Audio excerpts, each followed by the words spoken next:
গর্বে নিয়েছিলেন। এরপরে তাকে আপনারা জানেন যে সেই অরুণ কুমার টুমার এগুলোর ব্যাপার, ওইটা নিয়ে কথা বলতে চাই না। তো এই শেখ মুজিব যে মানে রক্তটা যেহেতু ওইখানকার, সেই কারণেই কিনা জানি না তাদের ভারতের প্রতি একটা টান আছে, এবং সেই টান থাকার কারণে তারা সবসময় ক্ষমতায় আসার আগে ভারতের হয়ে, তারপরে শেখ মুজিব আপনার সেই 10ই জানুয়ারি দেশে আসার আগে সে হয়ে আসলো কলকাতা, দিল্লি, আবার সেই শেখ মুজিব ওইখান থেকে তাদের সেই সংবিধান, তারপরে স্বাধীনতার ঘোষণাপত্র সব বাদ দিয়ে ইন্ডিয়া যেভাবে তাকে বলল সেভাবে ইন্ডিয়ান সংবিধানের আদলে যেভাবে বাংলাদেশের সংবিধান শুরু হলো।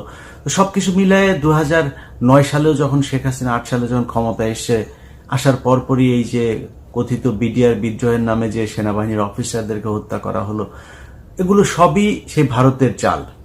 সো এরা জন্মগতভাবে এই দলটা হচ্ছে